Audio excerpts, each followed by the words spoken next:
దేవుని నామమునకు మహిమ కలుగునుగాక. పౌలు మొదటి మిషనరీ ప్రయాణం.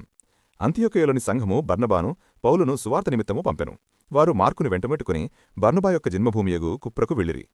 ఆ దీవి యొక్క పడమటి దిక్కు నుండి తూర్పు దిక్కుకు ప్రయాణము చేయుచు బోధించిరి. పాపులో పెర్గే పౌలు అనే ఒక రోమా అధిపతి క్రీస్తును విశ్వసించెను. ఇప్పటి నుండియే సౌలు అని పేరునకు బదులు పౌలు అని పేరు వాడుకలోనికి వచ్చెను. ఆ ఇద్దరు అపోస్తలులు అనగా బర్నబా మరియు పౌలు పేర్లలో ఇప్పటినుంచే పౌలు పేరు మొదట వచ్చుట మనం గుర్తించవచ్చు. కుప్ర నుండి వారు చిన్నాసియకు వెళ్ళిరి. పెర్గే వద్ద మార్కు వారిని విడిచి యెరూషలేమునకు వెళ్ళెను. వారిద్దరును అక్కడ నుండి పిసిదియాలోని అంతియోకయ, ఈకోనియ, లుస్త్రా, దెర్బే అను పట్టణములకు వెళ్లి బోధించిరి. లుస్త్రాలో పౌలు రాళ్లతో కొట్టబడెను. ఇది తిమోతి యొక్క పట్టణము. తరువాత వారు తిరిగి ఆ స్థలముల గుండా ప్రయాణం చేయుచు ఆయా సంఘములను స్థిరపరిచి అత్తాలియకు వచ్చిరి. అక్కడ నుండి ఓడ ఎక్కి అంతియోకయకు వచ్చి మొదటి ప్రయాణం ముగించిరి. ఇక్కడ నుండిగా పౌలు గలతీలకు పత్రిక వ్రాసినని కొందరి అభిప్రాయము. కాని అది యెరూషలేమునందు జరిగిన మొదటి క్రైస్తవ మహాసభకు తిమ్మట రాయడం జరిగిందని కొందరి అభిప్రాయము. మరికొందరు మూడవ ప్రయాణమునందు ఎఫెసీ నుండి వ్రాసినని అభిప్రాయపడుదురు. ఈ యెరూషలేమునందు జరిగిన మొదటి క్రైస్తవ మహాసభ క్రీస్తు శకము 49వ సంవత్సరము లేక 50వ సంవత్సరము జరిగినదని భావింతురు.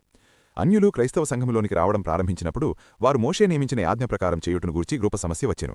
యూదామతాభిమానులకు క్రైస్తవులు కొందరు అంత్యోకయకు వచ్చి అన్యుల్లో నుండి క్రైస్తవులైన వారు సున్నతి చేయించుకొనవలెనని చెప్పిరి. ఈ వాద పరిష్కారార్థమై పౌలు బర్నబా మరికొందరు క్రైస్తవులతో కలిసి యెరూషలేమునకు వెళ్లారు. పౌలు యెరూషలేమునకు వెళ్ళుట ఇది మూడవసారి. సభ జరిగిన పిమ్మట మరలా మార్కును వెంటబెట్టుకుని అంత్యోకయకు తిరిగి వచ్చిరి. ఇది పౌలు మొదటి ప్రయాణం యొక్క పూర్తి వివరాలు. ఆమేన్.